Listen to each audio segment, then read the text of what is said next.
آپ کیلکولیشنز لگانے بیٹھ جائیں گے، کیوں ہوا، یہ ہوا ہوگا، ایسا کیا ہوگا. فائدہ کیا ہے کیلکولیشنز لگانے کا؟ اپنی صحت خراب کریں گے. جو ہونا تھا ہو گیا، ٹھیک ہے. اب اس پہ اتنا زیادہ سوچنے کا مقصد کیا ہے، فائدہ کیا ہے؟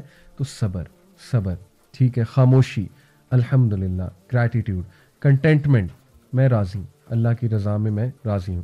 اور اس کے بعد ایمان بالقدر. چوتھی چیز ایمان بالقدر، کہ دیکھو اللہ سبحانہ و تعالیٰ کی قدر ہے، یہ اللہ کی ڈگری ہے.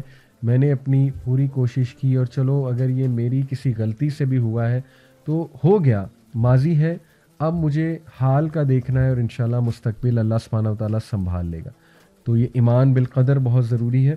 اور اس کے بعد پانچویں چیز، سوری میں نے 4 کہا تھا، 5 چیزیں. پانچویں چیز ہے کہ وربلی یہ جملہ ادا کرنا کہ قدر اللہ ما شاء فعل. یہ اللہ کے نبی صلی اللہ علیہ وسلم نے ہمیں حدیث میں سکھایا کہ کبھی بھی یہ نہ کہو کہ اگر ایسا ہو جاتا تو ایسا ہو جاتا، یا اگر ایسا ہو جاتا تو یہ ہو جاتا. کیونکہ جو لفظ اگر ہے وہ شیطان کی طرف سے، اور شیطان کو لوپ ہول ملتا ہے کہ اگر والا جو ہے نا لفظ پکڑ کے پھر آپ کو اوور تھنک کروائے. رادر یو شوڈ سے، میں آپ کو حدیث سنا رہا ہوں، اللہ کے نبی صلی اللہ علیہ وسلم نے کہا اگر نہ کہو، کاش نہ کہو، اور اگر نہ کہو، آپ کہو قدر اللہ ما شاء فعل. یعنی کہ اللہ سبحانہ و تعالیٰ کی طرف سے لکھا ہوا تھا، جو ہوا میں اس پہ راضی ہوں، اور بے شک ہر چیز اللہ سبحانہ و تعالیٰ کی مرضی سے ہوتی ہے. تو یہ بہت ہی امپاورنگ چیزیں ہیں، یہ 5 جو چیزیں بتائی گئیں، اس پہ سوچئے گا. اس سے بہت زیادہ انشاءاللہ جو ہے وہ انسان اپنے آپ کو کنٹرول کر سکتا ہے. بہرحال کچھ سائنس کی ہم بات کرتے ہیں، انگزائٹی کے کچھ سمپٹمز اور سائنس. سب سے پہلے ایک فرق میں بار بار بتا رہا ہوں کہ نارملی اینکشیس ہونا، پریشان اور بے چین ہونا از ناٹ اینگزائٹی. وہ نارمل ہے، اور وہ ہر انسان کو کسی نہ کسی موقع پہ ہوتی ہے.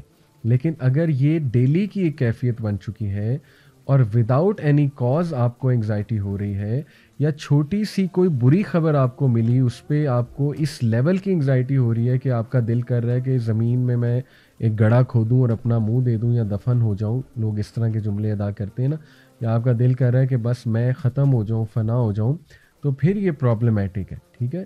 یا بہت زیادہ دل گھبرانا، اور بہت زیادہ خوف میں آ جانا، اور ہارٹ بیٹ تیز ہو جانا، ہاں پھر یہ انگزائٹی کی طرف جا رہی ہے بات. اوکے، تو ہم اب اس کی بات کریں گے، اس کے سائنس کیا ہے.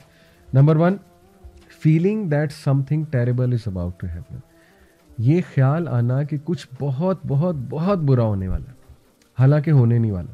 اور آپ کو بھی پتہ ہے کہ سچویشن اتنی بری نہیں ہے، لیکن آپ یہ سوچی بیٹھو کہ مجھے لگتا ہے کہ نا اب بہت ہی کوئی بڑی مصیبت آنے والی. حالانکہ یہ جملہ اٹ سیلف نیگیٹو ہے. کچھ بھی نہیں ہوتا سوائے جب تک اللہ کی مرضی نہ ہو، یہ تو ہمارا عقیدہ ہے.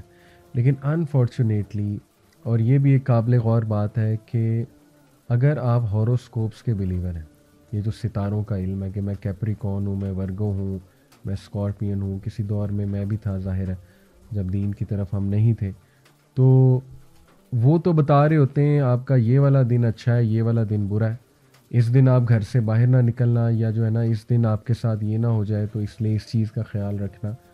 تو ایک بندہ جو پہلے ہی انگزائٹی پیشنٹ ہے، وہ جب اس طرح کی چیزیں پڑھ لے گا تو اس کو سوچیں کس لیول کی مزید انگزائٹی ہونے کے چانسز ہیں.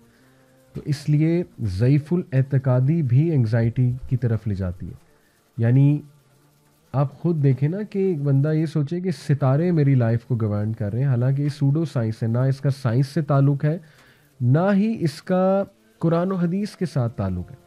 تو جتنی پرسنالٹی ویک ہوگی اتنی انگزائٹی کے چانسز زیادہ ہے. اور ایسے لوگ پھر زیادہ سوچتے ہیں نا کہ اوہ پتہ نہیں کیا ہونے والا ہے میری لائف میں. تو اسی طرح ہو سکتا ہے کوئی نائٹ میئر آپ کو آیا ہو، وہ نائٹ میئر ڈراؤنا خواب آپ کے سر پہ سوار ہو گیا، اور آپ سوچ رہے ہیں کہ آج تو میں گیا، یعنی آج تو میں نے دیکھ لیا تھا، آج تو میں نے کالا سانپ خواب میں دیکھا تھا. تو پھر اللہ کے نبی صلی اللہ علیہ وسلم نے کیا کہا؟ ایک صحابی نے اپنا خواب بیان کیا کہ یا رسول اللہ صلی اللہ علیہ وسلم، میں نے اپنا سر کٹا ہوا دیکھا ہے، وہ آگے بھاگ رہا تھا، میں اس کے پیچھے بھاگ رہا تھا. تو اللہ کے نبی صلی اللہ علیہ وسلم نے کیا کہا کہ 3 بار سپٹ کرو لیفٹ شولڈر پہ تھوک، اور اعوذ باللہ من الشیطان الرجیم پڑھو اور جھٹک دو، فورگیٹ اباؤٹ اٹ، کیونکہ وہ شیطان کی طرف سے، اور شیطان انسان کو پریشان کرتا ہے.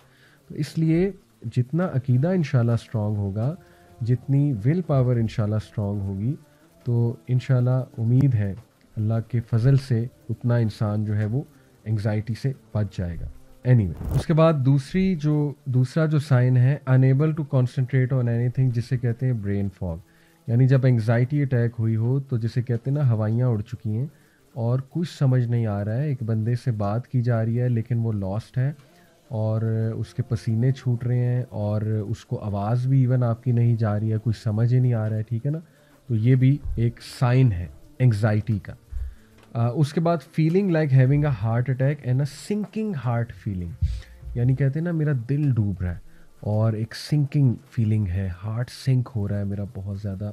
تو یہ بھی ایک one of the symptoms of anxiety ہے کہ آپ کو جیسے ہارٹ میں درد ہو رہی ہے اور دل ڈوبا جا رہا ہے میرا. اوکے.